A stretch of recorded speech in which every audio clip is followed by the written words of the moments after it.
안녕하세요. 이춘의 세상만사 시작합니다. 오늘의 초대 손님은 1999년 창립한 이래 역사 바로 세우기와 친일 친독재 청산을 위해 끊임없이 싸운 열린사회 희망연대 김영만 상임 고문님입니다.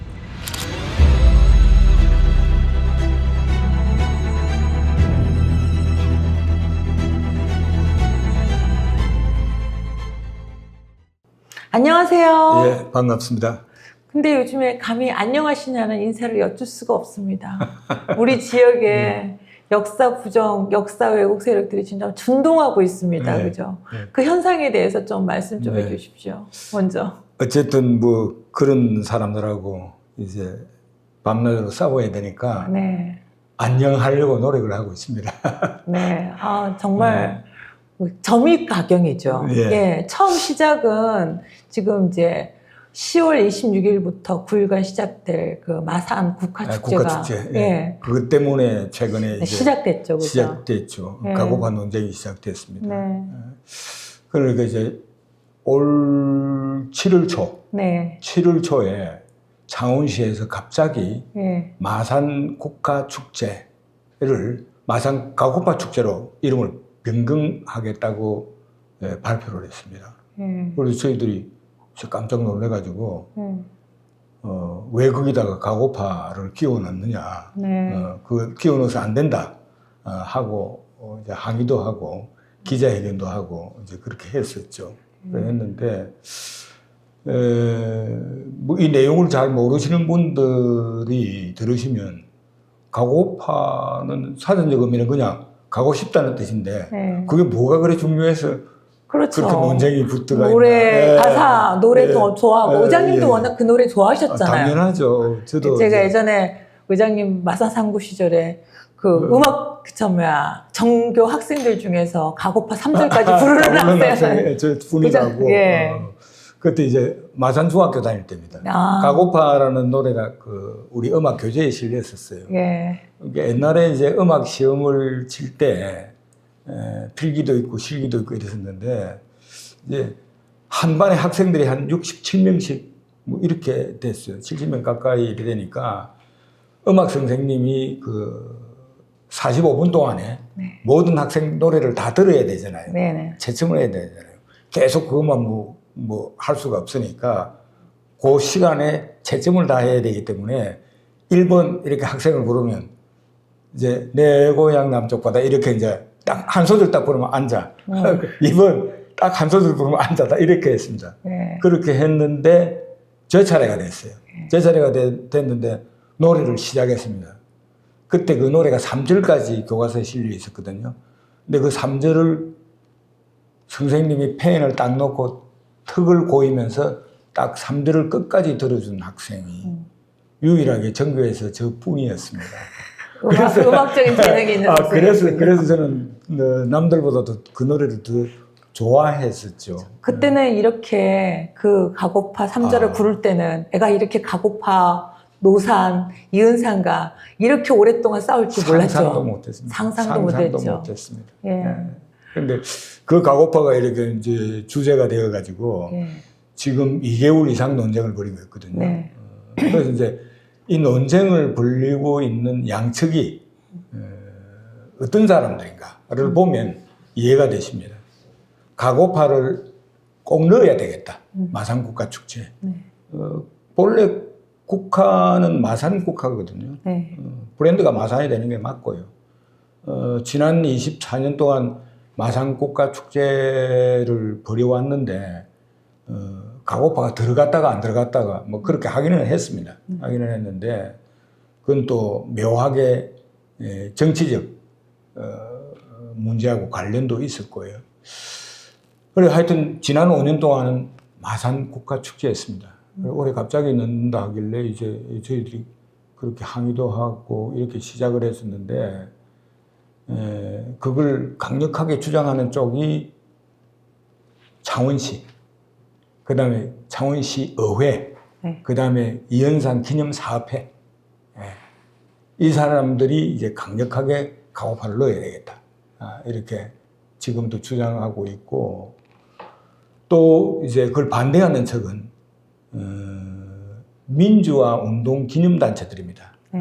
우리 지역이 민주성지라고 그렇게 자랑하잖아요.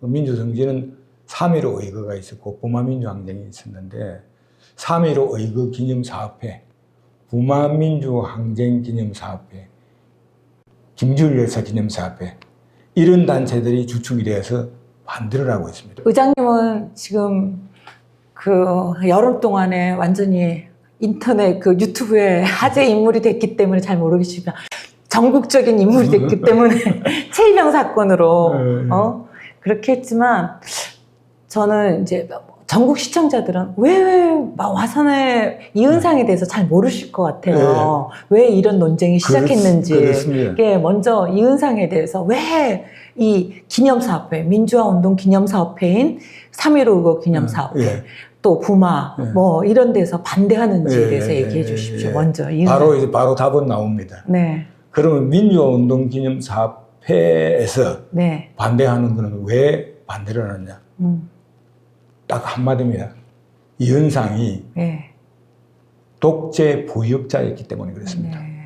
그것도 뭐 이승만 정권, 박정희 정권, 심지어는 전두환 정권에 이르기까지 거기에 아주 충실하게 부역을 했던 인물입니다. 그러니까 당연히 반대를 할 수밖에 없죠. 그런 사람을 공공의 영역에서 우리 시민의 세금이 들어가는 그런 기념사업을 해서 안 된다라고 말하는 것은 당연한 일이죠. 이런 분들도 있잖아요. 일제시대 때 친일 안 했던 사람이 어딨어. 독재 군사정권, 서슬푸른 군사정권 시절에 독재에 아부하지 않았던 사람이 어딨어. 이렇게 얘기하잖아요. 근데 증거가 이제 구체적으로 남아있을 경우에는 이제 좀. 당연히 있죠. 당연히 있죠. 어떻게? 이승만 독재 정권 시절, 이승만이 이제 12년 장기적 그 독재를 하고 또 이어서 1960년 선거에 출마를 했습니다. 그 당시에는 부통령제가 있었거든요. 그 대통령과 부통령 선거를 했습니다. 그러니까 이승만은 영구 집권을 하려고 했고 이미 그 이전에 2번이나 무리하게 헌법 개정을 했습니다. 하면서 자신이 이제 영구 집권을 하는 법은 다 고쳐놨어요. 고쳐놨는데 이승만이 그냥 그 선거에 출마할 당시에 운이 참 좋았던 사람입니다. 그러니까 4년 전에 1956년 그 상대인 민주당 후보가 신익희 후보였는데 그분이 유세 도중에 호남열차를 타고 가다가 심장마비로 돌아가셨죠. 그래서 그때도 단독 후보였고 그 다음에 1960년 선거 때도 민주당 상대 후보가 조명옥 박사인데 그분 역시 병으로 돌아가셨어요. 이승만으로서는 굉장히 운이 좋은 사람인데 근데 문제는 이승만의 입장에서는 자기가 장기 집권했다는 걸 뭐 누구보다도 잘 알고 그다음에 그 과정이 매우 독재적 방법으로 통치했다는 것도 뭐 본인이 잘 알고 있을 거고요. 그러니까 국민들로부터 이렇게 압도적 지지를 받기를 원했어요. 압도적 지지를 받아야 되겠다. 그리고 위대한 지도자로 국민들로부터 항상 칭송받고 위대한 지도자였다. 이런 얘기를 듣고 싶어 했기 때문에 상대 후보가 죽고 없음에도 불구하고 압도적 당선이 돼야 된다는 욕심을 가졌어요. 그게 왜 그러냐면 4년 전에 상대 후보 신익희가 돌아가시고 난 뒤에 선거를 했는데 생각보다 표가 작게 나왔습니다. 이승만. 심지어는 신익희 씨의 추모 투표를 투표가 거의 그 180만 표 이상이 나왔거든요. 그 다음에 이제 그 사회당 후보로 나왔던 조봉암 씨가 200만 표 이상이 나왔고요. 심지어는 서울 그 유권자들은 살아있는 이승만보다도 돌아가신 신익희한테 표를 더 많이 줬습니다. 표가 더 많이 나왔습니다. 그래서 양쪽에 나온 표를 보면 이승만이 한 500만 표 정도 했고 그 사회당과 민주당 표를 합하면 400만 표가 조금 넘었거든요. 예. 그 당시에 이미 광권, 금권 선거가, 부정선거가 횡행했습니다. 그 당시에. 예. 그 당시에 아주, 그런데 이제 아주, 예, 부정선거를 많이 했음에도 불구하고 표가 그릇밖에 안 나왔단 말이에요. 그럼 부정선거에 이은상은 어떻게 개입됐을까요? 예. 이제 그랬는데, 그런 선거에 1960년 이현상이 뭘 했느냐? 예. 이현상이 놀랍게도, 자유당 중앙선거관리위원으로서 전국 유세를 다녔습니다. 독재 완전 앞장섰네요. 그냥 본인이 아니었네요. 이승만을 어떻게 국민들에게 소개하면서 유세했느냐. 성웅 이순신과 같은 분이라고 했습니다. 성웅 이순신 같은. 최고. 아니 우리 대한민국 역사를 통틀어 봐도 예. 그런 소리를 듣는다는 것은 최고의 칭송이죠.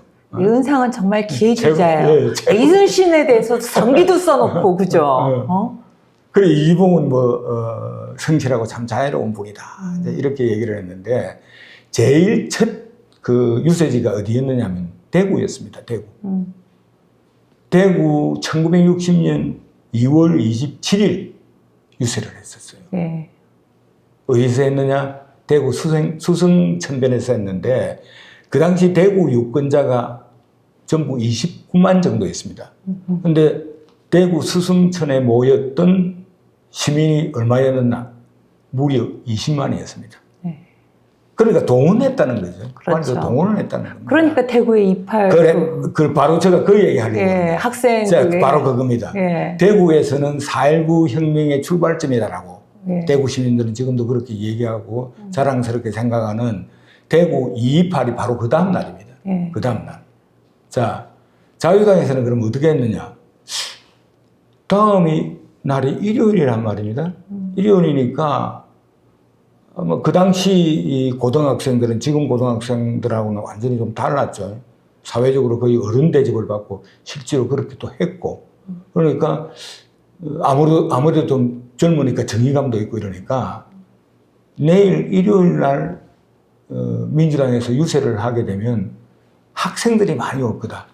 그러면 혹시 자기들보다도 동원되는 시민들이 더 많지 않을까.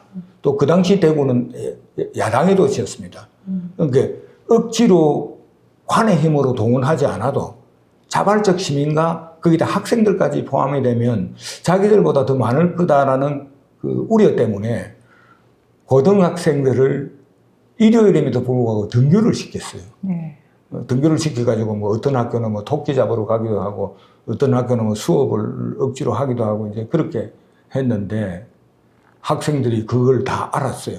알고 반발을 해가지고 대구 고등학교 학생들이 교문을 열고 거리로 박차고 나왔습니다. 이제 이런 식으로 부정선거 하지 말라고. 그게 이제 유명한 대구 228 학생 의거거든요. 그러니까 이은상은 지금 이은상에서는 이승만의 그림자도 있고 네. 또 대구의 28의 그림자도 족발했죠. 있고 예, 족발은 족발하는 데도 했고 했죠. 또 우리 마산 3.15 의거와는 또 어떤 영향이 어떤 관계가 있을까요? 예. 그래가지고 이제 쭉 이제 전국을 돌면서 예. 유세를 했습니다. 했는데 이제 3월 15일 날 정부통령 선거.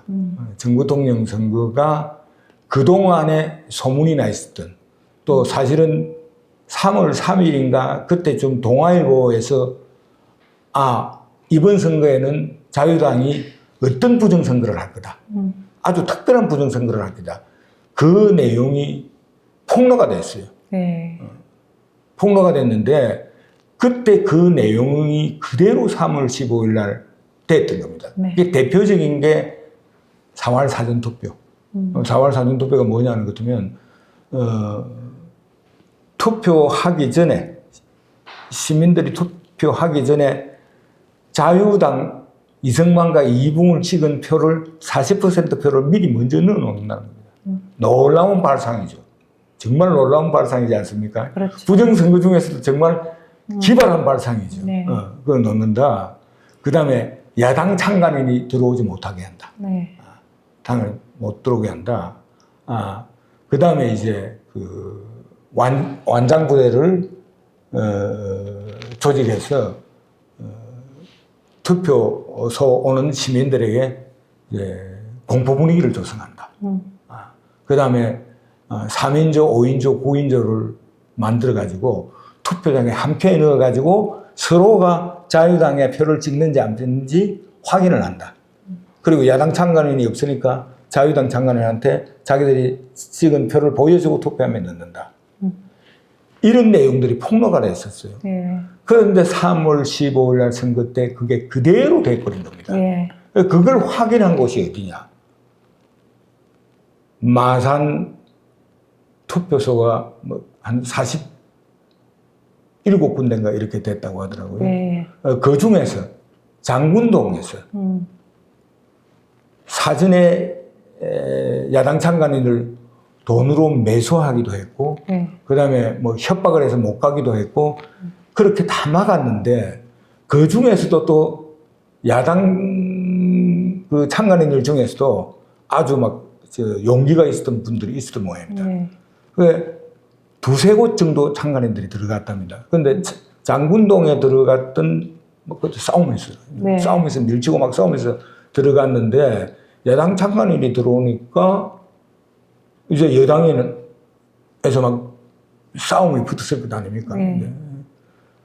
그러는 도중에 야당 참관인이 투표 시작을 하기 전에 들어갔으니까 투표를 아직 안 했는데 그걸 어떻게 발로가 밀었는데 표가 와라라 써가지고 나오고. 예. 그래서 3.15 예, 그대로 이제 된 겁니다. 근데 예. 사전 투표에서 이미 표가 들어가 있었는 얘기입니다. 예.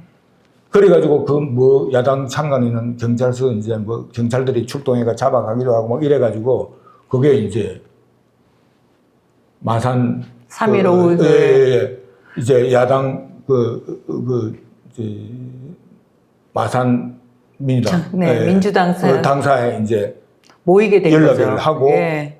이래가 선거를 계속 못 하겠다. 이런 식이라면 진짜 선거 못 하겠다 해가지고 이제 마산에서 정부에서 제일 먼저 10시 반에 우리는 도저히 선거를 더 이상 할 수 없다. 선거 부인 공고를 내고 선거에 참여하지 말자 이렇게 된 겁니다. 네. 그래가지고 표를 40%나 되는 표를 미리 넣었으니까 지금도 그렇죠. 투표하기 전에 투표 용지가 나오잖아요. 지금도. 네네. 그러면 그 용지를 가지고 투표소에 가서 내 이름하고 확인하고 투표 용지를 받아서 찍고 나오잖아요. 네네. 그러니까 투표하러 오라는 용지를 못 받은 사람이 많았을 것 아닙니까? 그 당시 7시 사이렌이 울리면서 투표를 시작했는데 그때만 해도 사람들이 일찍 자고 일찍 일어났을 시절이었거든요. 지금처럼 이렇게 전기도 없었고. 다른 사람은 투표하러 갔는데 나는 투표 용지가 안 나와서 못 간단 말입니다. 네. 억울하죠. 분하고. 어디 가서 하소연을 해야 되겠는데. 하소연할 데가 없으니까. 지금처럼 뭐 시민단체가 있는 것도 네. 아니고. 그게 없으니까 이제 민주당 당사로 찾아간 겁니다. 예. 그것이 지금 오동동에 있는 네. 그 이제 3.15 발언지라는 표지석이 있는 바로 그 거죠. 자리입니다.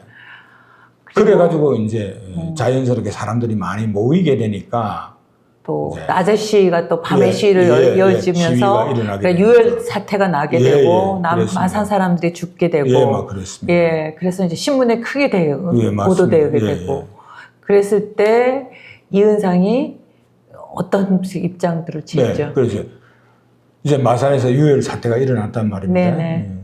거기다가 이제 뭐 아주 유명한 김지율 학생도 네. 그날 밤에 우리 의장님께서는 또 김지열 학생과 같은 김지열 열사와 같은 이제 입학동고 입학동기입니다. 예. 그래 이제 행방불명이 했었고 예. 그렇게 했는데 마산에서 3.15가 이제 일어났을 때 적극적으로 그 이승만이 담화문을 발표합니다. 담화문을 발표하는데 철없는 아이들, 지각 없는 어른들이 선동을 해가지고 철없는 아이들이 그렇게 난동을 부렸다고 그렇게 이제 담화문을 발표했는데 그리고 이제 정부에서도 당연하죠. 관계부서에서도 다 그렇게 발표를 했고 또 경찰들도 이게 공산당에서 뒤에서 사주했다. 이렇게 돼가지고 공부하고 있는 학생들을 연행할 정도로 3월 15일 그 다음 날부터 굉장히 마산은 죽음과 공포의 도시가 되어버렸습니다. 그러니까 네. 마산은 진짜로 이승만 기념관에 반대해야 될 제일 먼저 반대해야 되는 맞습니다. 데인가. 네. 완전히 이승만 기념관에 찬성한다는 건 강주가 네. 전두환을 네. 찬성하는 거랑 마찬가지예요, 네. 그죠? 그런데 김주열 학생이 행방불명이 됐다는 사실은 김주열 학생이 여기 이쪽의 학생이 아니었거든요. 네네. 전라도 북도 남원에 남원의 학생이었습니다. 그래서 마산에 유학을 온 거죠. 네. 유학을 왔는데 아들이 데모에 참가해가지고 3.15 시위에 참가해가지고 돌아오지 않으니까 어머니가 남원서 마산으로 와서 아들을 찾으러 다녔습니다. 네. 그 당시 분위기는 너무 공포 분위기였기 때문에 사람들이 잘 길에 다니지를 못했습니다. 네. 나이가 젊고 이러면 무조건 경찰들이 불신검문해가지고 잡아가고 이랬을 시절이거든요. 근데 어머니만이 유일하게 뭐 경찰서도 찾아가고 자유당사도 찾아가고 검찰청도 찾아가고 시장을 돌면서 내 아들 찾아달라고 막 그렇게 했어요. 그러니까 전국의 모든 사람들이 그 사건을 알지 않습니까? 마산에 일어난 사건을. 동조를 못했던 이유가 바로 공산당이 사주를 해서 그랬다. 이렇기 때문에 전국에서도 동조를 못하고 보고만 있었어요. 안타깝게. 근데 유일하게 어머니 뉴스만 계속 나온단 말입니다. 그러니까 전국에서 그걸 다 알게 됐죠. 아, 김주열 어머니가 아들을 저렇게 애타게 찾으러 다닌다. 정서적으로 또 굉장히 와닿는 게 있잖아요. 어머니가 그렇게 다니니까. 그래서 사람들이 다 관심을 두고 있었는데 4월 11일 날 김주열 열사가 마산 중앙부두에 나타난 겁니다. 눈에 체류탄을 박혀가지고. 그는 흔히 지금 우리가 사진에 김주열 사진을 보면 눈에 체류탄에 박혀가지고 근투하는 자세로 이렇게 바다에 빠져있는 그 사진입니다. 그 사진을 그 당시 부산일보 허정 기자가 특종을 해가지고 전 세계로 알려졌던 사진이거든요. 그러니까 그날 그걸 본 시민들, 그 시신을 도립병원에 안치를 지금 마산의료원이죠. 지금 마산의료원, 그 당시에는 마산 도립병원이라고 있는데 그 거리가 얼마 안 됩니다. 거리로 안치를 시켰는데 처음에는 경찰들이 그 시민들이 못 보게 이렇게 막았어요. 문에서 막았습니다. 너무나 참혹한 모습이니까. 근데 그 당시 소문이 얼마나 빨리 났든지 지금이 저는 폰에 있은 것도 아닌데 소문이 쫙 순식간에 퍼져가지고 저도 그 소문을 듣고 쫓아왔었거든요. 네. 마산에 정말 걸음을 걸을 수 있는 사람들은 모두 다 3.15 이거보다 더 많은 사람들이. 그 길은 지금 현재 그 길입니다. 폭도 네. 그 길이고 거기서부터 3.15 탑까지가 한 거의 1km 가까이 되는데 거기 시민들이 꽉 찼습니다. 네. 그 김주열 시신 구경한다고 보러 온다고. 근데 어떻게 제가 나이가 이제 어리고 그래서 그랬는지 막 시민들을 해치고 제일 앞에 섰어요. 네. 제일 문 앞에 제일 앞에 서 있었습니다. 그 사진도 우연히 찍힌 게 있던데 사람이 너무 많으니까 경찰이 막을 수가 없었어요. 그래서 문을 열어줬습니다. 문을 열어줬는데 제가 제일 먼저 쫓아 들어갔죠. 그렇죠.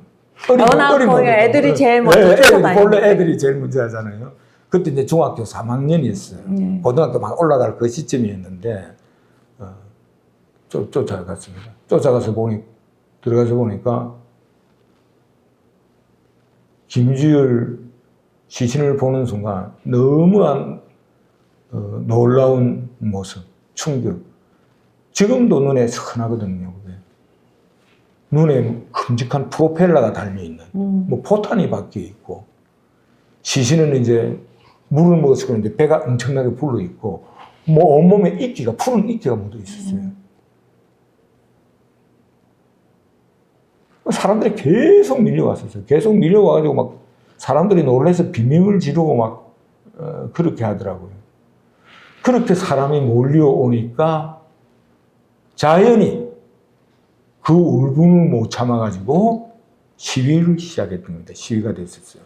그러니까 3.15 때와는 비교가 안 될 정도로 그냥 걸을 수 있는 사람은 다 거리로 나왔고 걷지 못하는 애들은 어머니 등에 엎였어. 4.11, 그게 2차 항쟁이죠. 2차. 마산 1차는 3월 15일이었고 2차 항쟁이 어마어마하게 큰 2차 항쟁이 벌어졌었어요.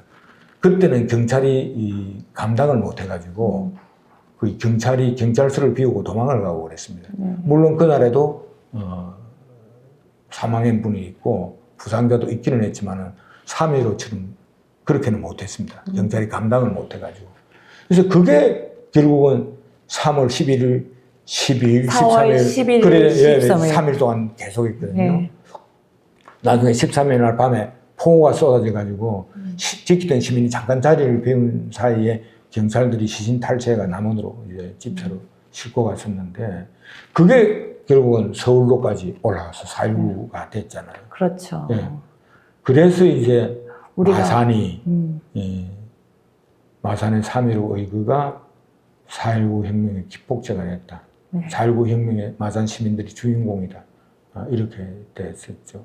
이때 이은상은 어떤 역할을 했죠? 네, 바로 그겁니다. 네. 이제 1차 3.15에 의해서 한 번 마산에서 의거가 일어났고 네. 두 번째 이제 4월 11일 날 이제 큰 규모의 이제 시위가 있으니까 또 다시 이승만이 그 국민 담화를 발표합니다. 이게 명백하게 이번에 이제 공산당의 선동에서 일어난 난동이라고요. 그렇게 하니까 4월 15일 날 조선일보에서 각계 인사들에게 마산에서 일어났던 1, 2차 항쟁에 대해서 인터뷰를 합니다. 네. 이현상이 이제 그 인터뷰 대상에 들어갔는데 이현상이 마산에서 일어났던 그때는 뭐 사건이라고 했으니까요. 마산 사태에 대해서 어떻게 생각하느냐 이렇게 질문을 했습니다. 질문을 했는데 이현상이 뭐라고 했느냐? 도대체 불합법이 빚어낸 불상사다 이렇게 얘기를 했습니다. 그럼 어떤 들으면 무슨 소리인지 모르겠죠. 불합법, 불합리가 예. 빚어낸 불상사다. 그때 들으면 이게 뭐 도대체 무슨 소리? 이현상의 화법이 늘 그랬습니다. 애매모호하게 그랬습니다. 자, 이제 이것이 계속 문제가 되고 있거든요. 뭐 이현상을 추앙하는 쪽에서는 그거는 부정선거를 비판한 거다. 그렇게 이야기하는 겁니다. 근데 부정선거를 비판한 얘기라면 그 다음 얘기가 잘 나와야 되는데 그 다음 계속되는 질문에 무모한 항분이다. 3.15 그거를 비난한 거네요. 비난하는 대답을 계속했습니다. 가오가 연쇄적으로 일어나면 필경은 이건 이적행위다. 이런 그러니까 식으로. 이적행위라는 건 적을 이롭게 하는 그렇죠. 거니까. 바로 그런 거죠. 완전히 이적 국민으로 만드는 거네요. 지성을 잃은데 뭐 이런 식으로 대답이 계속 나와요. 그런데 이현상은 이승만 이기붕하고 한 배를 같이 탔던 사람입니다. 부정선거에 동참한 거죠. 부정선거를 한다는 걸 뻔히 알면서도 계속 유세를 다녔잖아요. 부정선거에 힘을 못했던 사람입니다. 그러니까 그 대답이 만일에 부정선거를 비판한 내용이라면 자기 부정이잖아요. 자기 스스로를 며칠 사이에 부정하는 거잖아요. 3월 15일 직전까지 이승만 대통령이 뭐 성우 이신신이라고 다닌 사람인데 그건 말도 안 되는 소리죠. 그랬던 사람이고 또 우리가 범화민주항쟁을 또 자랑스럽게 생각하잖아요. 그 박정희 유신을 적극적으로 지지했던 사람입니다. 적극적으로 지지했고 그 다음에 75년 그 월남이 패망할 때 박정희로서는 굉장히 위기감을 느꼈죠. 장기 집권을 했는데다가 사실 북이 있기 때문에 굉장히 위기를 느꼈을 때 그때 관변단체들 자유종연맹에 대한 관변단체들 99개 단체를 만들어 가지고 총력안보 국민협의회라는 걸 만들었어요. 그래가 대대적인 대규모의 집회를 전국을 다니면서 했습니다. 그 당시 서울 한강에서 140만까지 모였어요. 대규모 집회고 그랬거든요. 총력안보 국민협의회 전국 의장이 이현상입니다. 그러니까 이은상은 그냥 단순한 문인이 아니네요, 진짜. 아니죠. 그냥 정치인이랑 마찬가지네요. 그러니까 그냥 독재 부역을 어쩌다가 네. 어쩔 수 없었어. 한 게 한두 번 한 게 아니고 네. 그냥 일상이 독재 부역이었습니다. 그러니까 단순한 시인이 아니고 얼마나 그 당시 정치적 영향력이 강했겠습니까? 네. 그 정도 됐으면 그 시절에 그 시절에. 네, 그런 역할을 맡았으면 근데 지금 그 이승만 기념관을 하려고 하는 세력들은 바로 그 이은상의 영향을 받았던 사람들이에요. 똑같습니다. 똑같습니다. 역사 네. 의식의 똑같은 사람들입니다. 그래서 이제 우리가 당연히 독재 부역을 한 사람은 할 수가 없다. 네. 기념사업 할 수가 없다.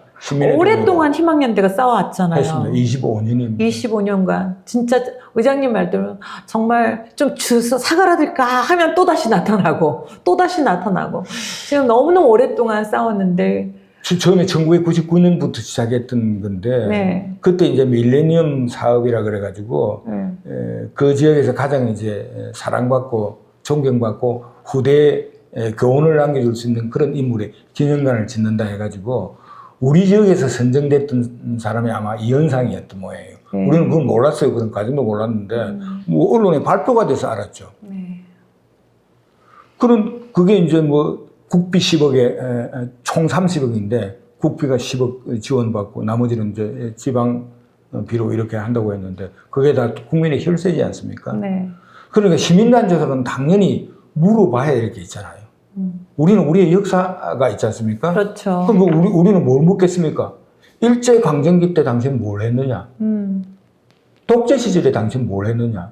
이 당연한 질문이지 않습니까? 그렇죠. 그게 1999년 8월 26일 날 이은사 기념관 건립 재고를 촉구하며 희망연대가 낸 성명서가 이거였어요. 그거 물어본 겁니다. 그거. 예. 그거 근데 처음에 이제 이걸 그거 갖다 물어본 이은상 기념관 지금 기념사업회 측에서는 친일 가짜 뉴스라고 그때 이 사람들이 친일하지도 않았는데 친일했다고 막 가짜 뉴스를 했는데 그때는 그 기념관을 짓기 위해서 국민의 혈세를 위해서 국민 혈세로 짓기 위해서는 검증을 해야 된다. 그러니까 그 얘기였던 거죠, 그죠? 그래서 이제 애초 기획했던 그 이은상 기념관하고 조선남 또 그 선구자, 일본 간도 특설대에 나오는 그 군가에 나오는 말이 참 이렇게 노래와 싸우네요. 진짜 너무 어려운 싸움을 하십니다, 그죠? 그 조선남 기념관 저지르서 오랫동안 싸우셨잖아요. 그 저지하게 대한 게 참 지난했습니다. 그죠? 그래서 희망연대 피해도 컸지 않습니까? 의장님이 또 구속되고 희망연대 회원들 어떻게 싸웠길래 구속도 되고 회원들이 또 벌금형에 처해졌죠. 그래 이현상 문학관과 한참 싸우고 있을 때 또 이제 조선왕 기념관을 또 마산시에서 짓는다고 그렇게 해가지고 그건 뭐 거의 짓고 있었어요. 거의 완공 단계에 와 있었습니다. 그래서 조선함에 대해서는 저희들도 아는 게 없었어요. 아는 게 없었고 일방적으로 선구자라는 노래 하나 가지고 사실은 조선함이가 유명해졌거든요. 조선함은 마산 사람이 아니고 본래 평양 사람인데 한국 전쟁 뒤에 마산에서 와서 살고 이제 음악, 피아노 이런 걸 가리키고 이랬었는데 선구자 노래는 사실상 저희들은 애국가 이상으로 그렇죠. 가고파도 좋아하지만 선구자는 방송에 나왔죠. 가고파하고는 또 다르죠. 가고파는 뭐 고향을 그리워하는 망향가지만은 선구자는 차원이 다르죠. 거의 애국가 수준이었습니다. 선구자 가사 자체가 독립운동가들의 그 고난한 삶과 그 의지 이런 것이 모두 그 속에 녹아 있잖아요. 심지어 이제 강주항쟁 겪고 올라온 친구들도 막 선구자 노래 부르면서 울고 그랬어요. 저도 그랬습니다. 저도 선구자 노래 부르면 콧잔등에 늘 징해였었거든요. 그런데 그렇게만 알고 있었는데 어느 날 갑자기 선구자 저 가사가 문제가 있다 라는 얘기가 들린 거예요.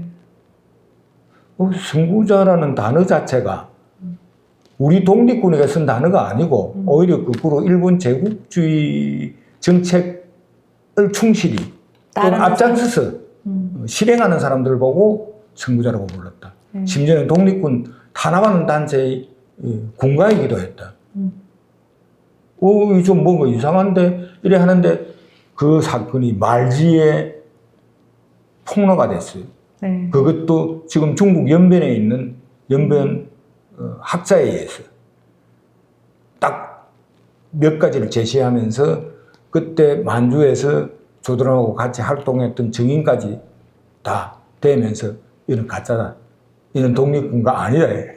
아니다. 이런 얘기입니다. 작곡가는 친일을 한 사람이다. 윤혜영은. 이렇게 돼버린 겁니다.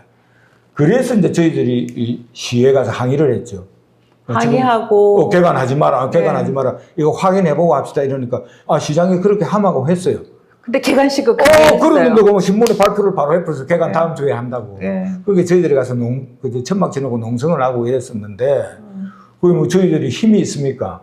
그 개관하는 날, 경찰 3개 중대가 왔었어요. 3개 중대가 와서 둘러싸여 있고, 사복 경찰들이 미리 와서 의자 다 앉아 있고, 천막 다 철거해버리고, 저희들이 피켓 하나 들 수 없었죠. 그런데 이거 이래가 안 되겠, 이래가지고는 그냥 쫓겨나갈 수 없다는 생각이 들어가지고, 제가 푸득 생각나는 게 밀가루라도 한번 뿌려야 되겠다. 생각이 들어가지고, 우리 회원한테 부탁해가지고, 밀가루 3kg짜리 한 봉지를 사가 계란 크기만큼 이렇게 비닐에 좀 싸가지고, 가지고 오라. 이래가지고, 아침 일찍이. 그래가지고, 그걸 갖다가 쓰레기통이 있죠. 네. 쓰레기통에다가 넣어놨습니다. 네. 경찰들이 와서 수색을 하고 이러니까. 그랬던 걸 이제, 시장한테 던졌죠. 바로 식을 하면서 시장이. 그래서 신문에 났죠. 네. 그리고 신문에, 또 네. 경찰에 그 자리에서 바로 연행하고. 폭행범으로 바로 네. 연행당했고요. 그거 끝나고 나서 마산 시민들의 반응들이 어땠어요? 3명이 구속돼서 감옥에 갔죠. 3사람이 저하고 이제 회원 2사람. 그 다음에 회원 5명이 이제 벌금 100만 원씩 내고 이랬는데, 나와서 들은 얘기입니다. 나와서 들은 얘기인데, 사건이 엄청나게 큰 사건이잖아요. 그렇죠. 시장이 밀가루를. 아니, 봤으니까. 그렇게 좋은 일을 하는데, 갑자기 시장이 밀가루를 이렇게 덮어쓴 게, 하필이면, 그게, 그 당시에는 뉴스가 9시 뉴스가 중심 뉴스였거든요. 네. MBC, KBS, 첫 뉴스로 다 나온 겁니다. 그러니까 전국에 다 알려져 버린 거죠. 네.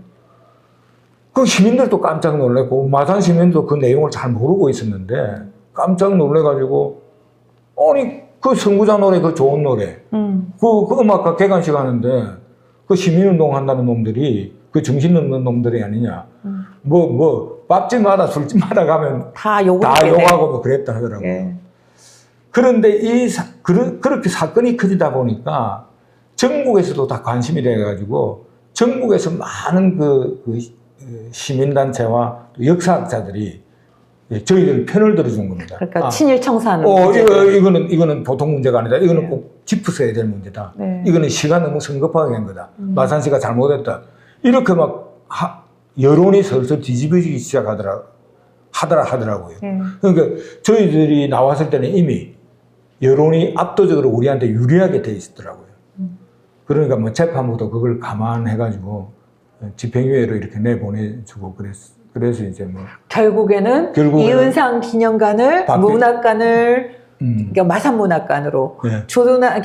조두남 기념관을 네, 마산음악관으로. 네, 그 사건 바람에 이은상도 같이 섞여 들어가지고 참. 이은상 음악관. 그게 맨 2003년이니까 지금 나 진짜 맞습니다. 1998년부터 시작해갖고 밀가루 사건은 2003년에 있었고 실제로 이제 이은상 문학관이 마산문학관으로 바뀌게 된 것은 2005년.